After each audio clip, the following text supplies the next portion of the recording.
I'll quickly read a brief of your profile. So Mr. Peter Michael Piper started his career as a broadcaster.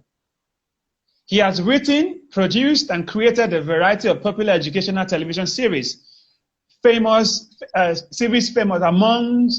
amongst which are the ABC Wonderland, Galaxy Kiddies Playhouse, African Moonlight Haze, and a lot more.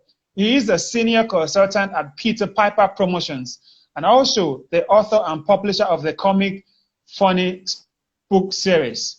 Peter Piper is a professional coach on phonetics and phonology. He is very passionate about helping people improve the quality of their spoken English. Ladies and gentlemen, please would you help me welcome Mr. Pete Piper? So thank you so much. You have the floor, and let's get to hear your thoughts about how teachers can develop good communication skills. All right. Thank you, sir. Thank you so very much, Shay, for having me here. Now, I love this series of Let There Be Teachers. Now, to be an effective teacher, you must have to be good in communication. What makes the human race better or superior to every other of the other animal species is our ability to communicate in words. You will agree with me that the spoken form predated the written form of communication, which means even before mankind learned how to write and scribble things, the first basic form of human communication was with words. Words. So if you are going to be a teacher, you need to be a master craftsman or woman in the use of words.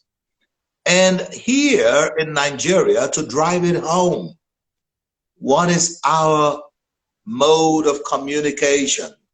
What is our national language? What is our lingua franca? It is the English language.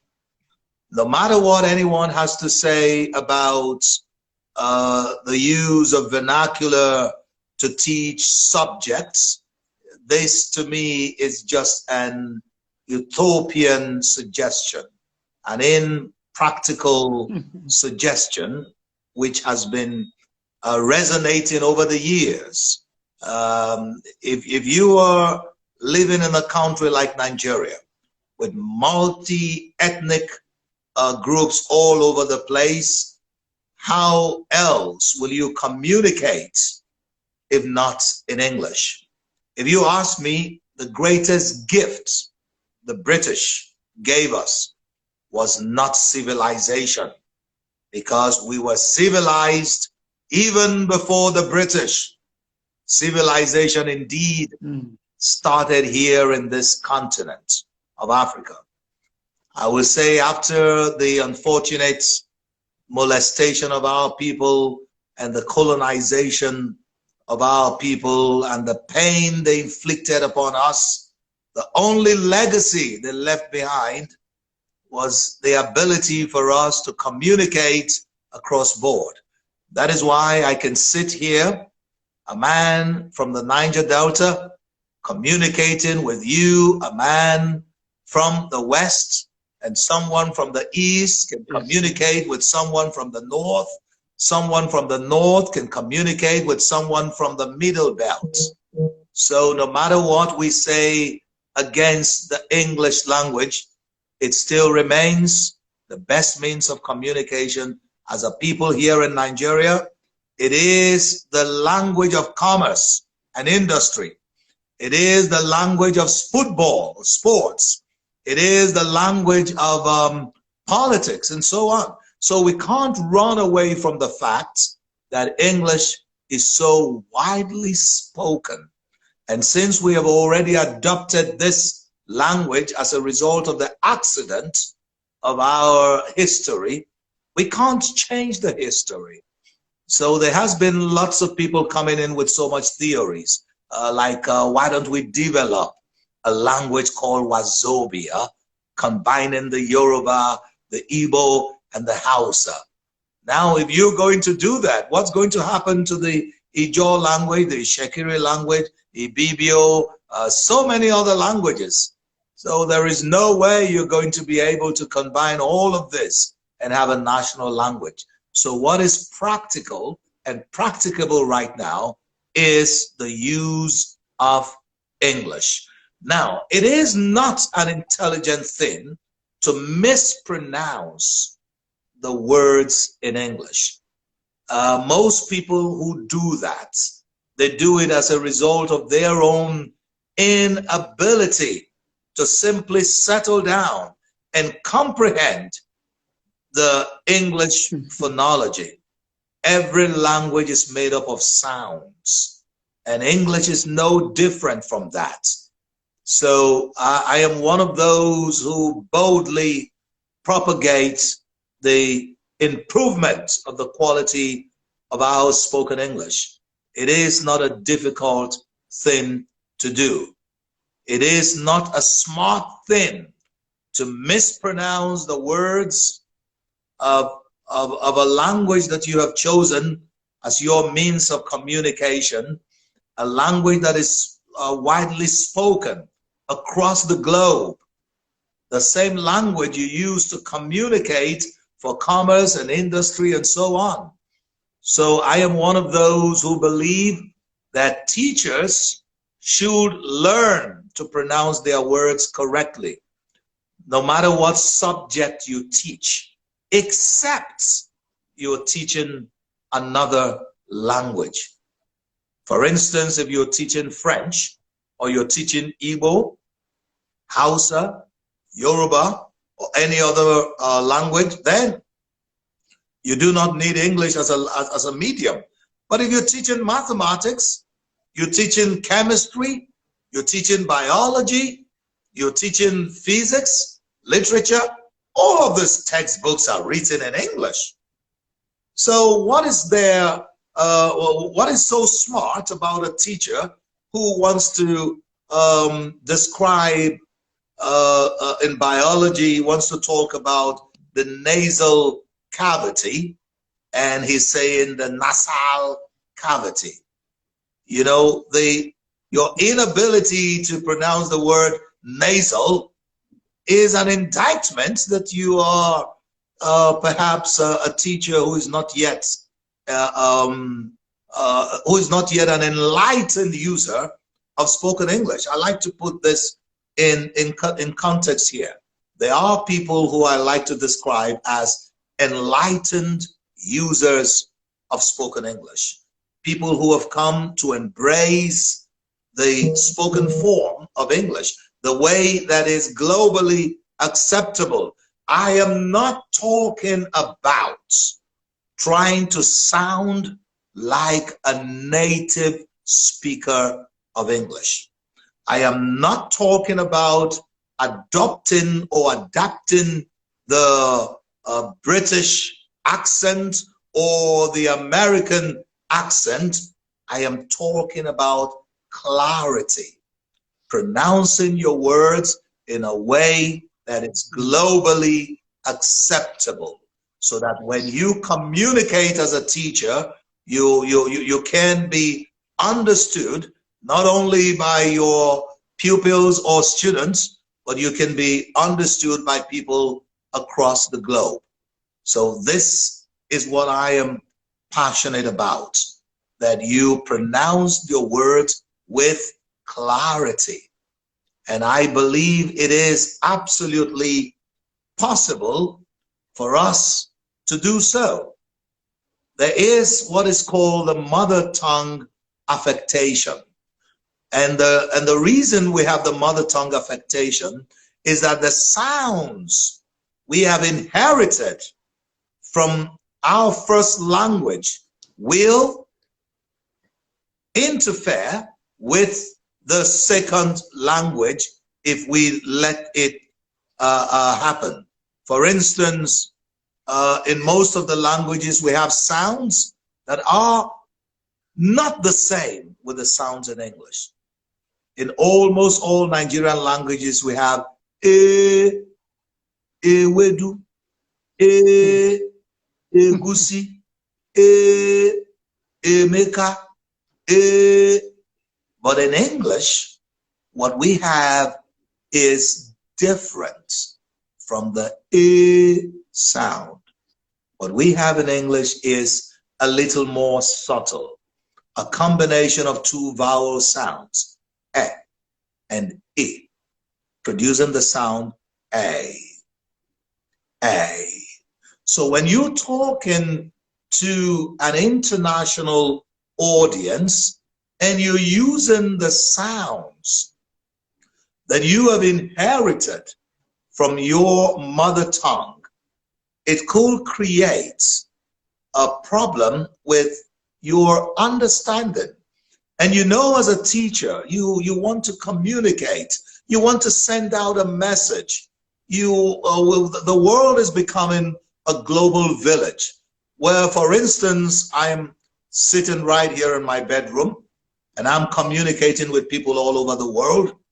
So if I am going to teach, I wouldn't say because I am sitting right here and I'm going to speak using the sounds in my mother tongue, you know, transferring the sounds to English.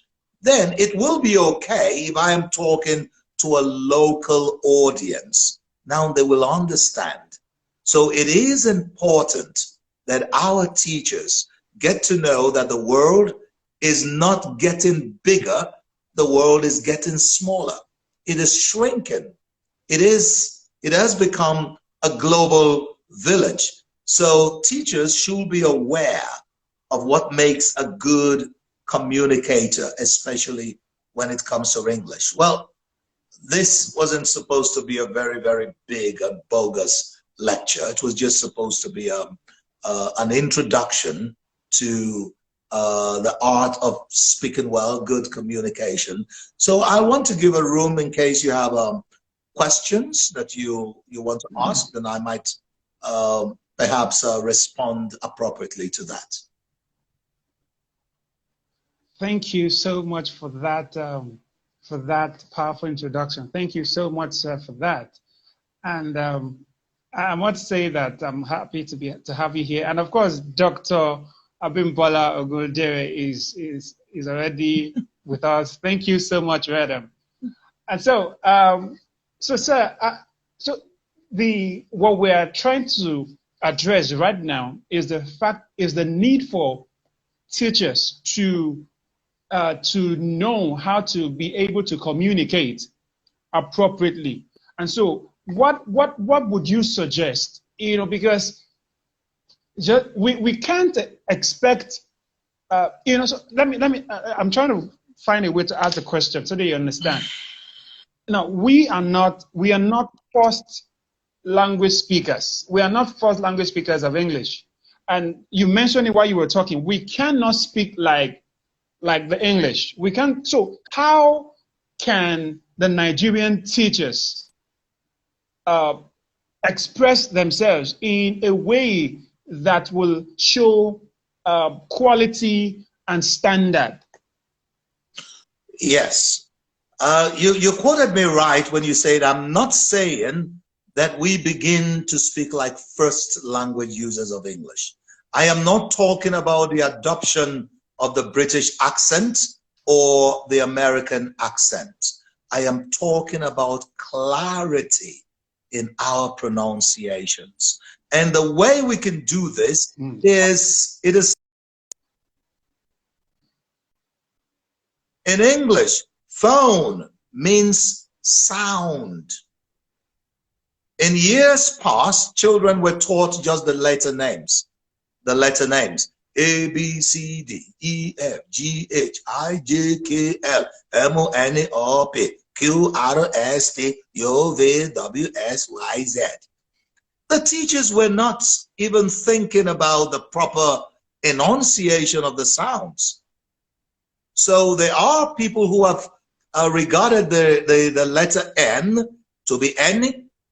Some the letter M is M.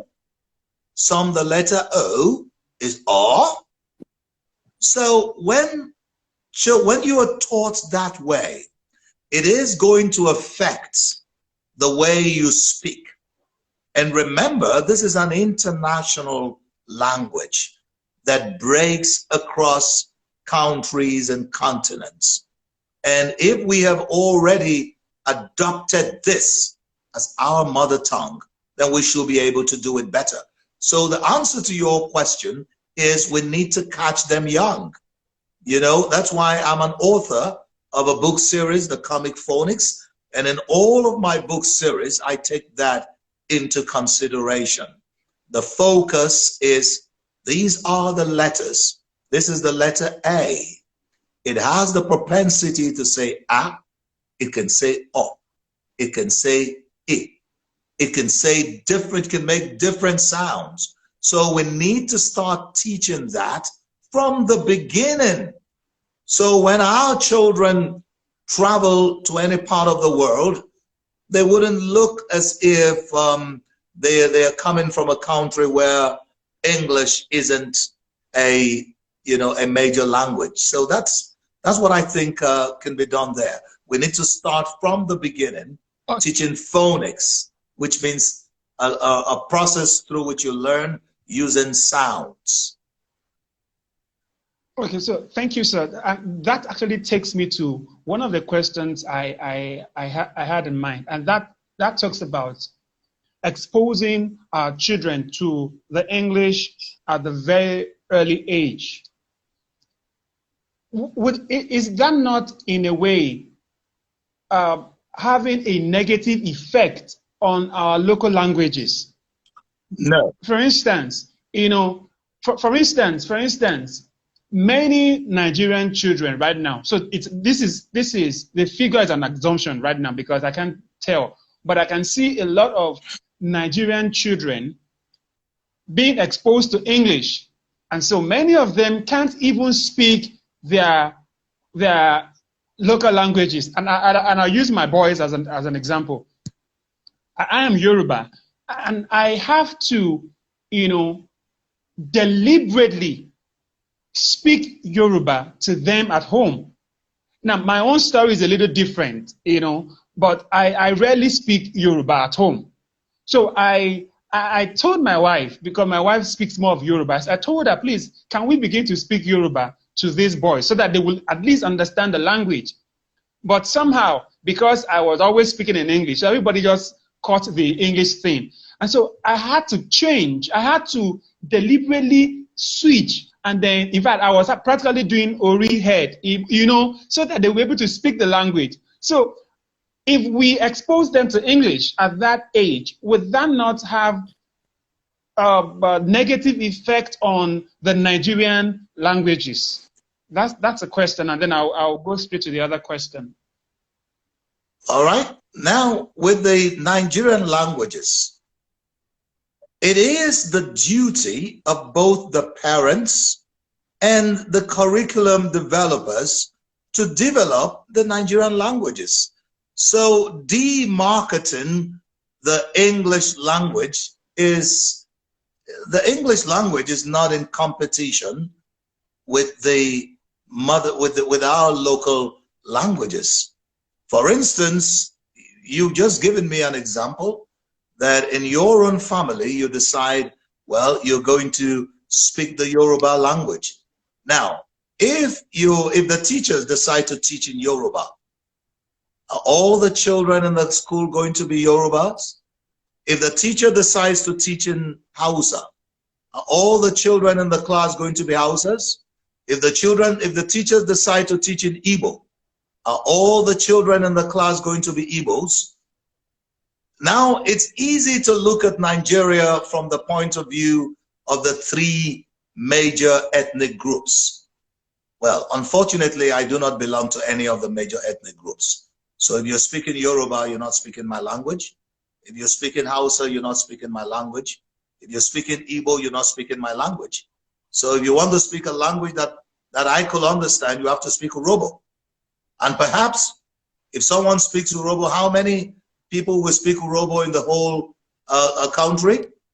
And if I'm also related to the Ijos, so how many people are going to? So it still boils down to the fact that English is the language of unity. It's the only one language that we all as a people can communicate. If you're speaking Yoruba right now, you have cut me out of the communication. You will need an interpreter for me to understand. If I'm speaking Urobo, I have cut you out of communication. So when we're talking about developing our languages, I think this should be with the departments of linguistics. You know, you go to all Nigerian universities and you see people say, we're studying linguistics. And I keep asking them, what are you studying? What are you doing? These are the people that should come out so that we can teach our people.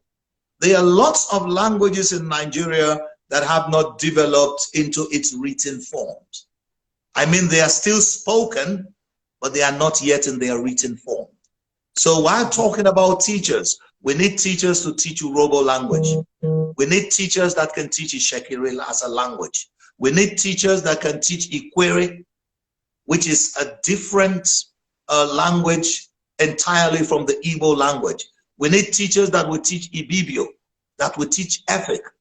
Now, the English language is not in direct opposition to any of all of these languages. So de-emphasizing the use of English will not in any way generate an interest in the local languages, my opinion. Thank you, sir. Thank you, sir. So I'm going to ask this final question before I bring up Doctor.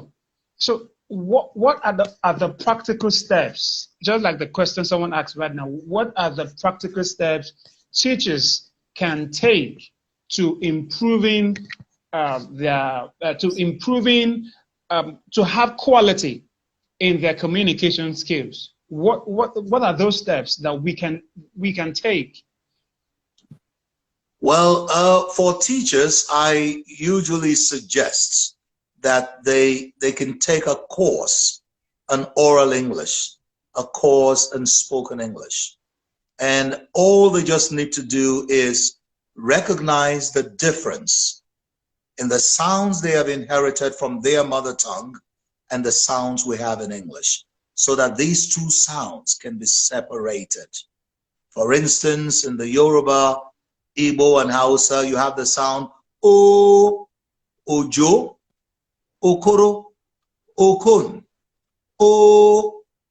In English, the sound is O. So we can see here there is a similarity, but it is not the same. So if we are going to have teachers of the 21st century, we need teachers who will take the pain to study the English language, not just in its grammatical or its lexical nature, but should also study English in its phonological dimension. Thank you, and thank you so much, sir, for your time. I don't know if you can still hang around. I'd like to just bring up Dr. Abimbola Ogundere for her to share her thoughts as well. And then we'll just round off. If we have questions from the viewers, we'll just ask, and then we can round off for today. So thank you so much, sir, for your time. The Nigerian teachers need to understand that good communication skills is an important aspect of the profession. And so we must develop the skills in any way we can. So thank you so much. And thank you for your time. You're welcome. All right, Doctor. Good evening, madam. Good evening. Good evening, sir. Thank you for having me. I hope you can hear me clearly. Thank you. Lost my voice Yes, a bit very worse than usual. Good evening, Mr. Peter Piper. It was great to listen to you. And thank you for, saying that, the English language is not in competition with any other language. And I can also add that, before the age of 6, right, children have the capacity to learn as many languages as they like, right? It is just for us as parents to be more intentional about exposing them to the languages that we want them to learn, right? And speak those languages, because sometimes there's a lot of modeling in this. So if you're not speaking Yoruba at home, there's no way that your child is going to really pick it up as fast or as well. So it's not English that's the problem. It's maybe the parents, not speaking the language, or the child not being exposed to speakers of the language, right, as much as the child should be. So thank you so much, sir. It was great to listen to you for the past few minutes, especially.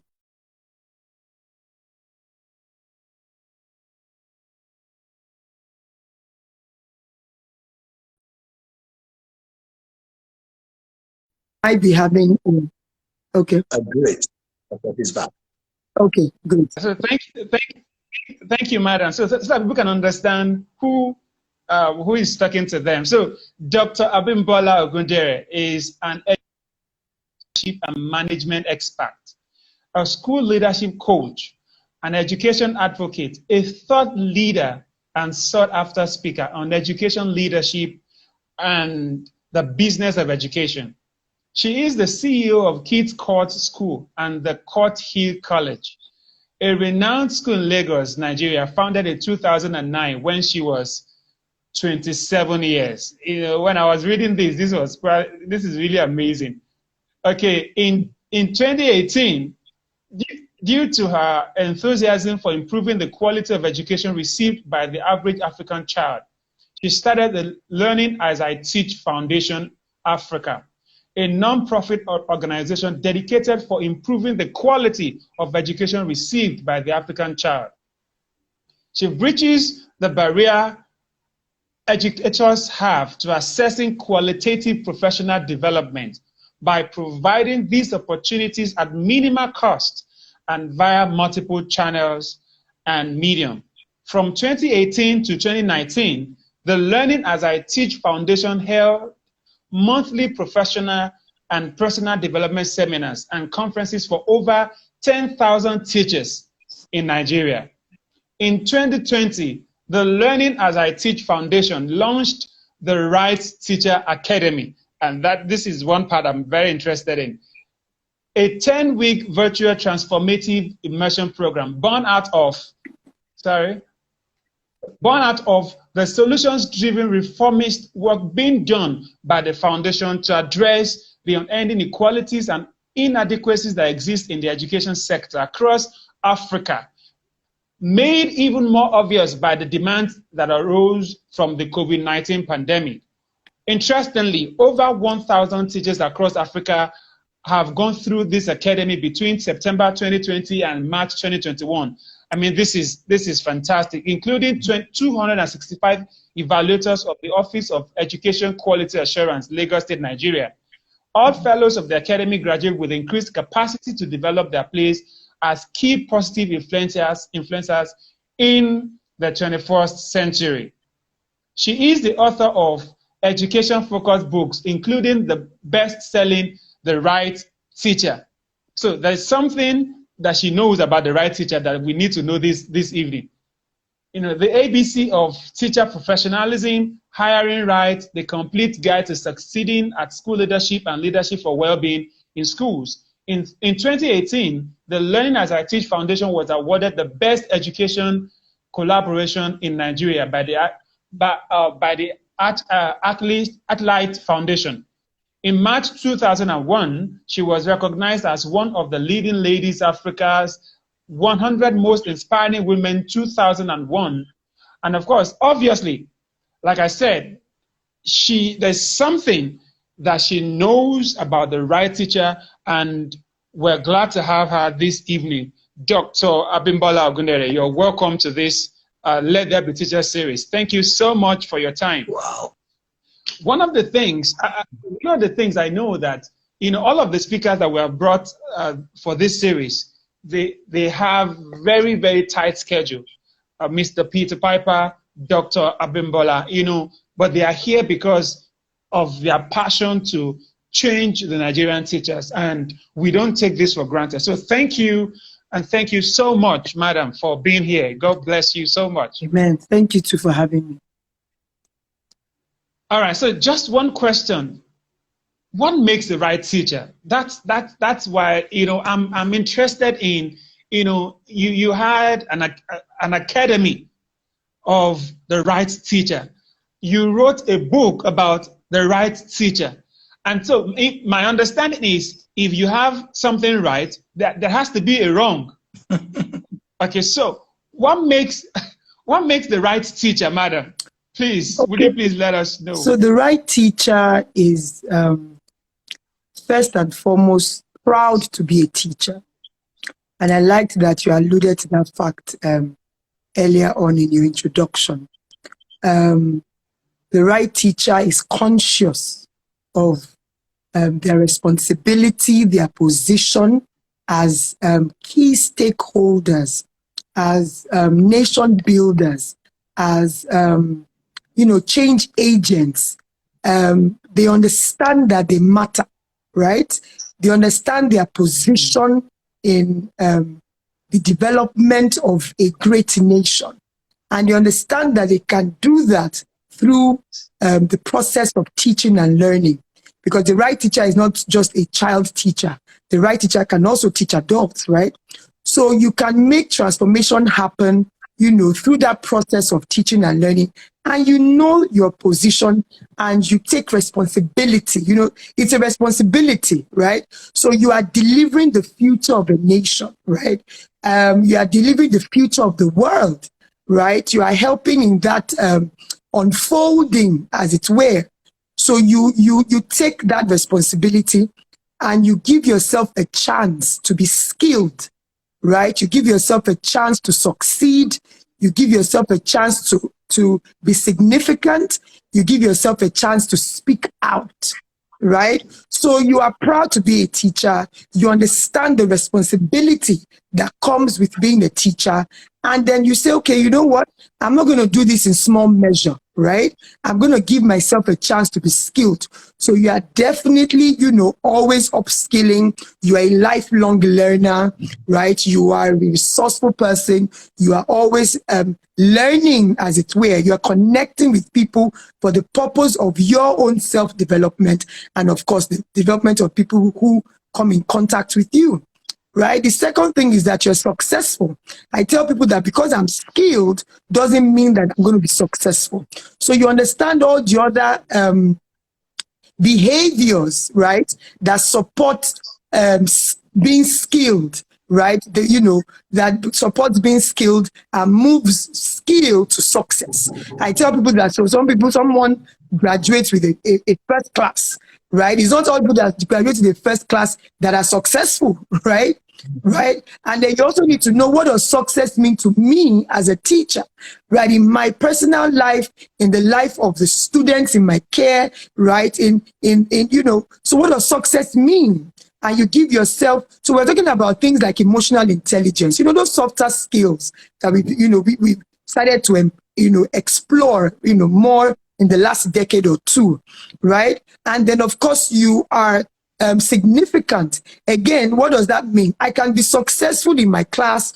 I can be skilled, successful in my class, in my little corner of the world, and I am not taking that beyond, right, my area of influence. So these are people who are saying that, like yourself, right? Saying that, okay, I need to push beyond this area, this, first area of influence, and I need to take this message out. I need to, to be significant. I need to talk to people. I need to teach other people.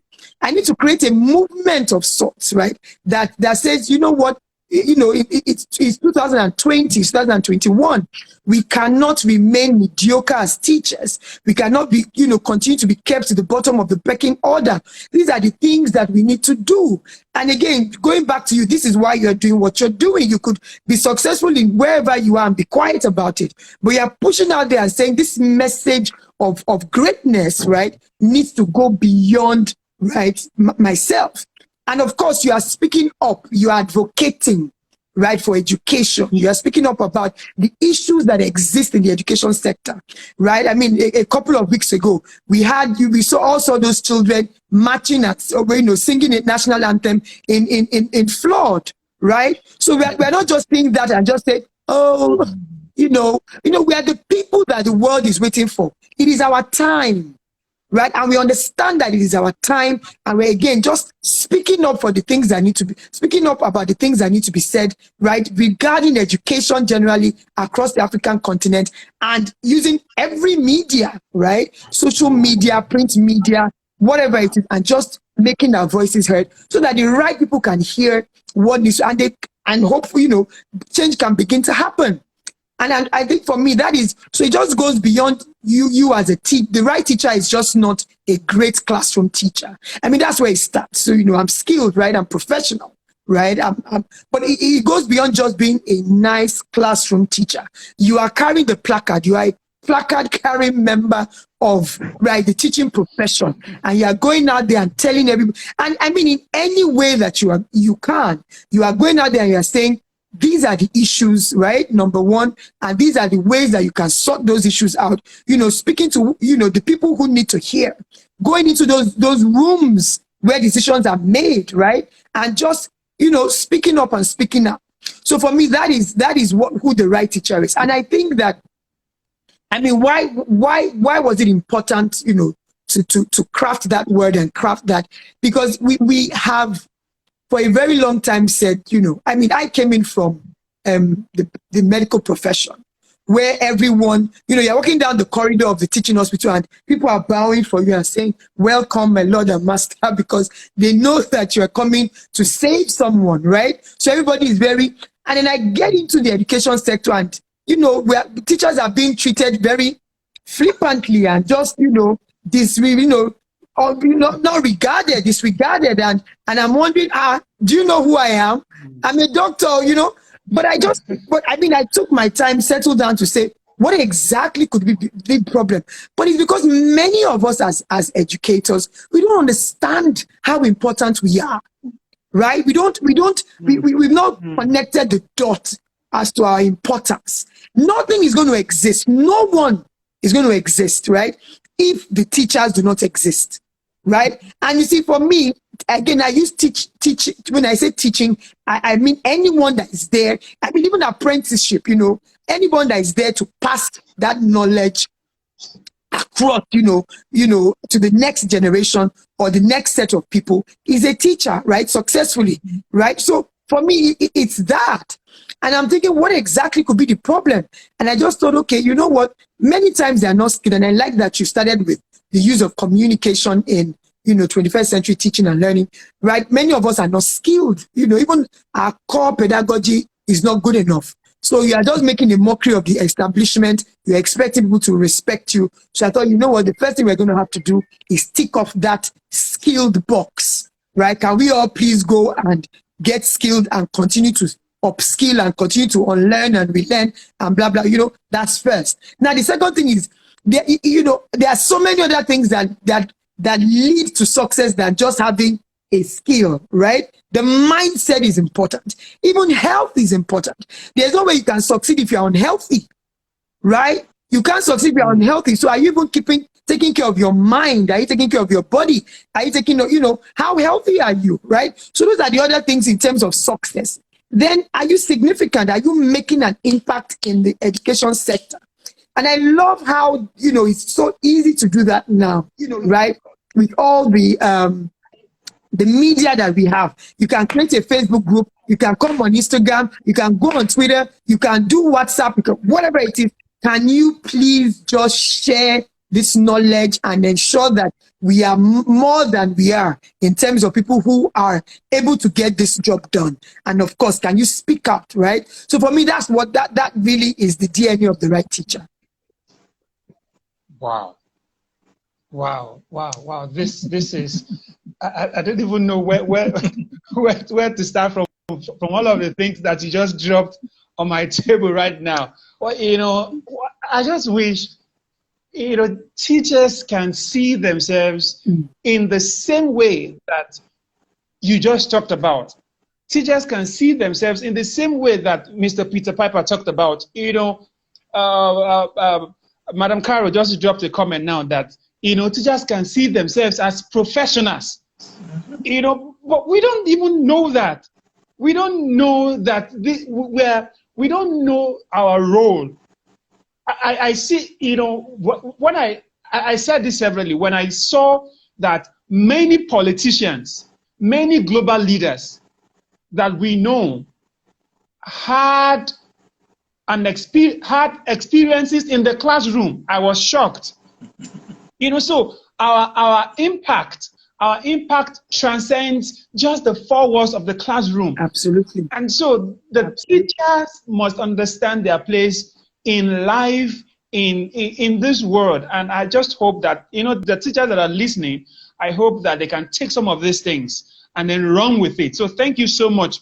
So as a senior management staff, I have interviewed a number of teachers, and and sometimes you will weep for the name. You know, I am currently working with a firm that, you know, we bring in teachers at civil learning, and you know, if you invite 10 teachers for an interview, you can hardly get 1 or 2 that has the quality. So how can we begin to have the right kind of teachers in our system, in our schools? How can we? I don't know how many teachers are even making steps to professionally develop themselves. So what is your take? How can teachers begin to go through the path of being right? Go through the path of understanding that they have to be right themselves. I think, you know, when we talk about relationships, you know, we say that, you know, you are looking for the right person, you know, the right partner, when you yourself, you are not even right, you know. So teachers are complaining about the school system, about the school, they are not paying us salary, they're not, you know, but they don't even have the competence themselves. So how can teachers begin to develop that competence that will transcend into quality of education? Awesome. So, I mean, this is something that I thought I can speak about this for like 2 hours. So I'm going to be very brief because again, we're on Instagram Live. I think the very first thing is what I have said is that you as an individual, you set your mind straight, right? And you set your mind right. And this would come from a lot of advocacy, being in the right spaces, speaking to the right people, and someone just, you know, you just accepting the fact that, guess what? I'm a teacher and I'm brilliant. I mean, I go to places and people want to introduce me as, you know, owner of this, owner of that. I say, first of all, I'm a teacher and I'm so proud to be a teacher. And I speak openly about being, you know, being a teacher. And I will tell you that many of my colleagues in the medical line are looking at me very enviously that, why so great a teacher, right? So, I mean, it is something for us to, because as a man thinketh, so is he. So there's no way you can begin to deploy something that you have not believed, right? So the first thing is that all teachers just settle down with themselves, get into right conversations, and believe the fact that, you know what, I'm super great and I am needed for all times, right? A teacher is needed for all times, right? Now, practically, let me just share a few things practically. I will just read through a mental list that maybe I'll bring out from somewhere. I spoke about being healthy as a teacher. You cannot do anything if you are not well enough to do it, right? It's one of my very, very first things I say to people. You cannot do anything if you are not mentally, physically, socio-emotionally all right, right, to deploy something. The next thing that is, teachers need to be prepared, right? When I mean prepared, it means that you need to get the skills that you need. Your pedagogy, your students' knowledge, understanding of, the children and their developmental milestones and their needs per time, the curriculum that you are deploying, lesson plans, classroom management, those basic things that they teach us when you go into any teacher training program, right? You need to do that. Now, another thing that I will pop in here is that we also need to go back and check the quality of our teacher training programs. I think that is one thing that is affecting us here, on the continent, right? Because those people actually go, they do NCE, they go to faculties of education, they come out, they graduate, but what is the quality, right, of the instruction that they receive when they go through those places? So again, it is probably not their fault, right? So it's not like they're, many people just want to get things done. But what was the quality of instruction that was received in these places? So just something to think about, right? Then, of course, they need to be lifelong learners.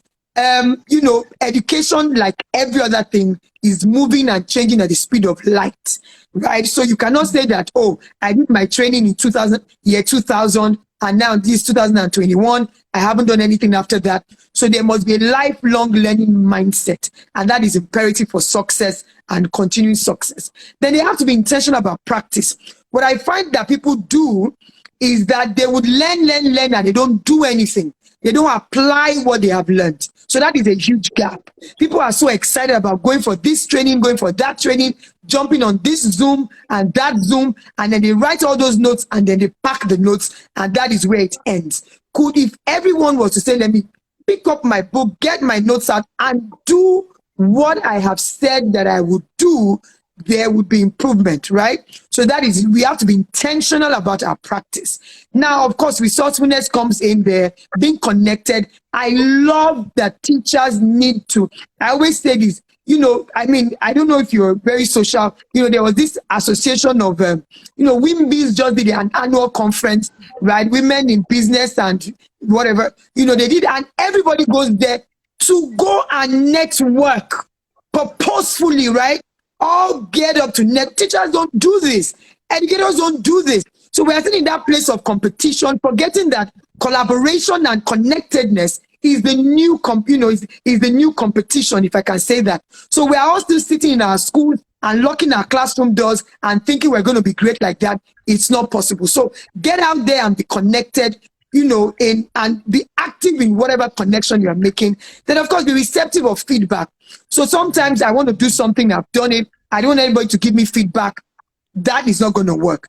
And of course, when you are dedicated, you are committed to the profession, you understand that it is part of it, is your calling, you understand your role, you understand the lives you are changing. I mean, my first set of children are in year 10 or SS1, and parents are still sending me their reports, and I'm thinking, they left my school 4 years ago. Why are they still, but that connectedness, you are a key player, a key influencer in the lives of the children.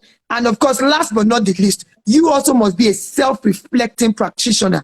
You must reflect on your practice. You must be able to identify your gaps. It's not all the time that people are going to come to you and say, okay, this is where the gaps are. But if you are a reflective practitioner, right, with the right attitude to the work that you are doing, you'll be able to identify your gaps and close your gaps. And of course, you need to be resilient. From the back of the COVID-19 pandemic, many people who God called, let me know, I don't want to, let me not sound like I'm going Christian here, but many people that God called to teach, because of the COVID-19 pandemic, they left the place of their calling and the place of their planting, right? So you must be resilient, right? You must be resilient. Things are going to happen.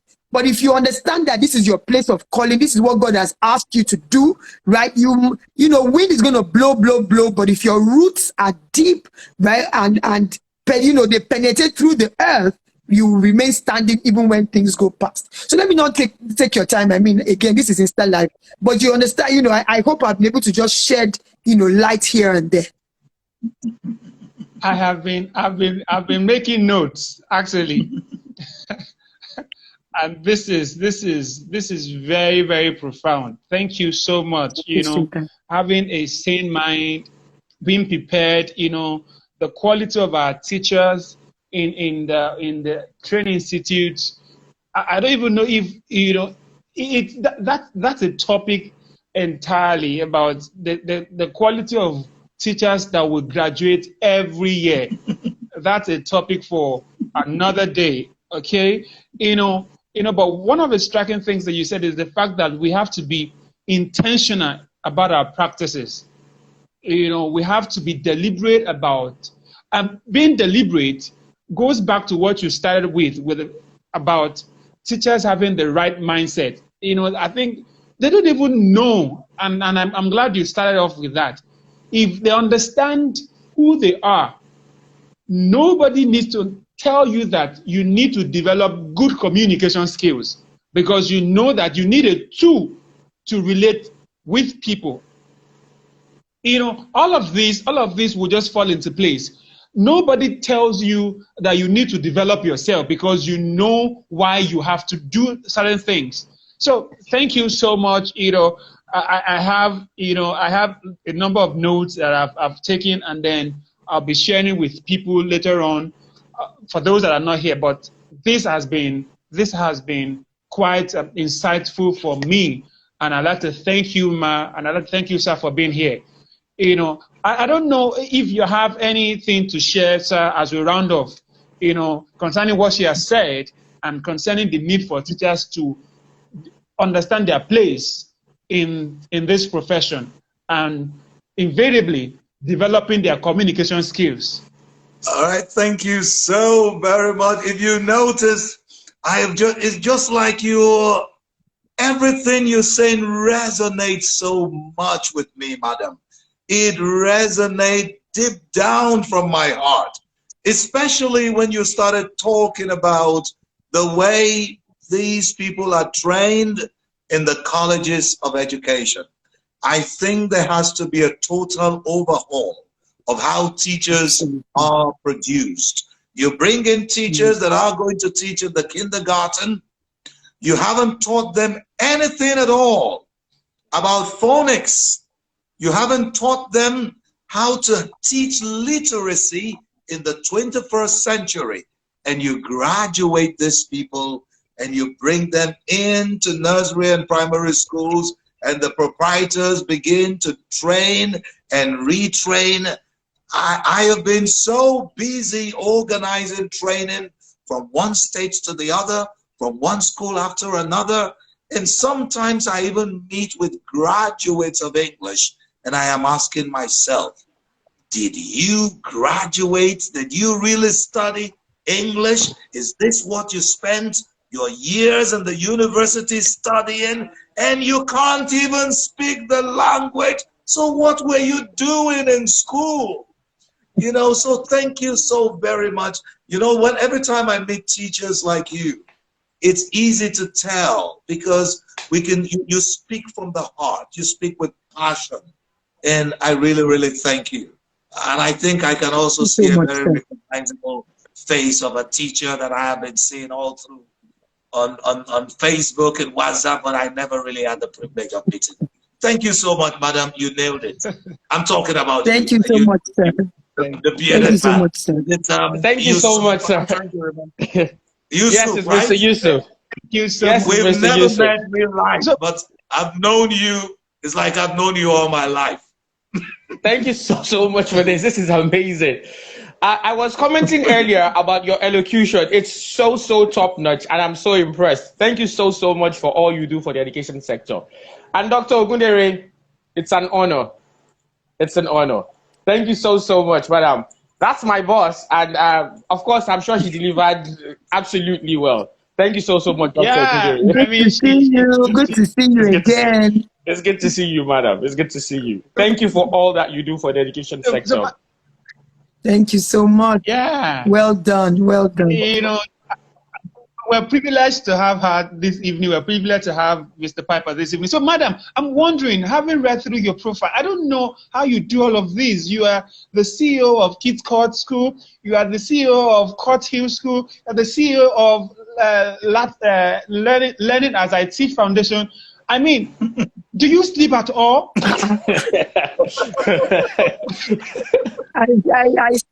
think I get asked that question all the time. Maybe 99% of it is God's grace, right? And the rest of it is just good people. Yeah, that's it. So again, let me just say 100% because it's by God's grace that I have good people, right? So let's say 100% of it is God's grace, right? And then just having good people, and yeah, that's it. Wow.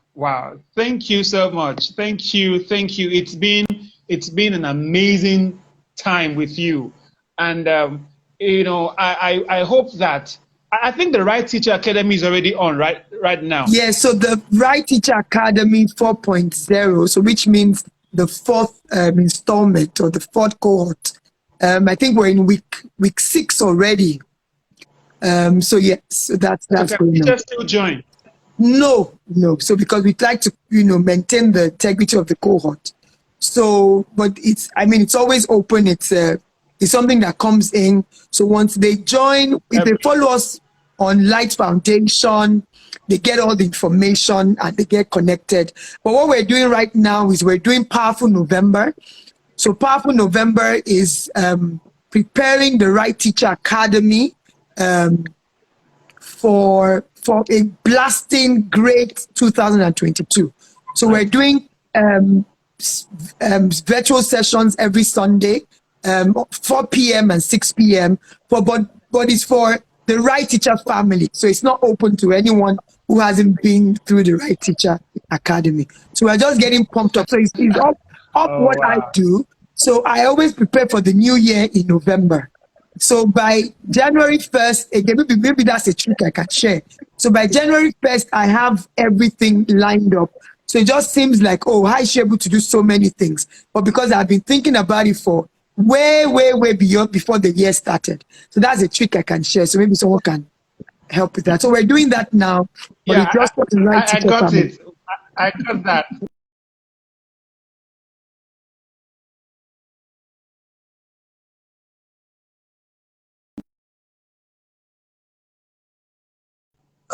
It's like Shay is having a glitch. He is back. Okay, it's back. Yes, I was saying that I got that. So this is November now. So I can begin to plan for the whole of. Thank you so much for that little secret. And so, Mr. Piper, you have programs that teachers can sign up for. So, Mr. Piper, do you have programs that teachers can sign up for, to improve their spoken English, their communication skills, so that we can just round off right now on that note, sir? You know me very well, Shay. Because of the pandemic and everything, most of us who are of advancing age, we've decided to withdraw into my cocoon. You can see I'm even hiding in my bedroom here in Abuja. But what I do is I've been having programs with schools. I like seeing results. So I consult for one school at a time. So when I come into a school, like I handle a training for their teachers, and we can develop a relationship so that over time, the school will know that, yes, they have a consultant on phonetics and phonology. So in that way, I train the entire teachers, let them know how to handle the aspect of spoken English, how to handle phonics, phonetics, and how to apply it in all subjects that they teach. Whether you're teaching mathematics, whether you're teaching, no matter what subject you're teaching, you must be able to pronounce your words well. If a mathematics teacher thinks that adjacent is pronounced as adjacent, then he has a problem with me, because that word, check the dictionary, the children know adjacent, and a mathematics teacher says adjacent. There is a problem, because if the children travel internationally and they're saying this building is adjacent to the other one, it's a communications problem. So I'm a one-on-one teacher. You know that, Mr. Shea. So most of the schools that I consult with, they call me and I go in there, look at the problem, do a SWOT analysis, and I can design something that is suitable for that school. But right now, I'm not doing anything online. I want quality. I want it measurable. I want people to say, I worked with this school, this is the result. And that's really what sells me out. And like you already know, I'm the national president of the ADCN, which is the Association of Diction Coaches of Nigeria, which is the umbrella body of all diction teachers nationwide. I happen to be their national president. So I can recommend diction instructors to anyone in any part of the country. All right, thank you so much, sir. And on this note, I'll have to let you go. Thank you for your time, and God bless you. Thank you so much. And I don't know, Dr. Ogundere, I don't know if you're still there. Yes, I am. Can you see me? Yes, I am. Yeah, but it's as if the screen has it's not moving. But there's somebody asking you when is the next cohort. Someone is asking when is the next cohort. So January 2022. Okay, and they can just go to a Light Foundation on Instagram for more details. Yes, that's it. That's it. Okay. Thank you. So you can please follow Light. How do you pronounce it? Is it Light? As in light? Light. Okay, Light Foundation on Instagram. Please just follow that Instagram page, and you will get more details for the next cohort of the right teacher. So thank you so much, madam. You have touched some pertinent areas of the teacher profession, and I am so honored, and we're so glad. Thank you so much for your time, and God bless you. Thank you. Thank you. Thank you so much. Thank you. Thank you. Have a great weekend, man. Have a great weekend, sir. Bye-bye. Thank you very much. Thank you, and to all of our viewers. Next week we'll be talking about having and developing an entrepreneurial mindset. One of the things I have also realized is the fact that teachers do not know how to put value on themselves. When you interview teachers and you ask them, how much would you want us to pay you? They will reply with, pay me anything. I mean, seriously, how would you tell us to pay you anything? Can you put a value on yourself? You know, many teachers are not able to do that. So we have a facilitator, we have somebody that is grounded in that area, and will be teaching us how teachers can develop entrepreneurial mindset. How, you know, besides, I keep asking myself, so besides home lessons, what other areas do teachers make money? Or what other areas can teachers get more money? And, you know, so even the home lesson is not making many teachers very, very productive at work. So next week, we'll be talking about how teachers can develop entrepreneurial mindset. And of course, we'll also be talking about developing core skills, competencies that teachers need to develop. And we'll also be having a special guest with us. He is the country director, HP, and he will be sharing his experiences with us. So, you know, I'd like you to join in next week, Saturday at 5 p.m. We're not going to waste your time. As you can see, it's 6:10 right now, and we're rounding off. It's just by 5 p.m. we will start. We will introduce our guest speakers, and they will share with us their thoughts.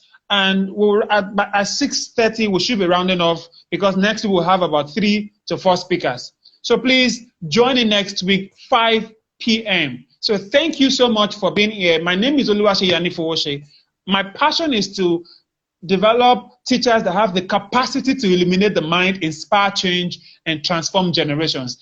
Our speakers have said it. We have what it takes. Teachers have what it takes to change this nation, and we will through your help, through your influence. So thank you, and be the best that you are. Continue to be the best that you can be in your schools, in everything you do, in everywhere you find yourself. Just continue to be the best of yourself. Thank you, and God bless you. Enjoy your evening, and see you again next week, Saturday. God bless you.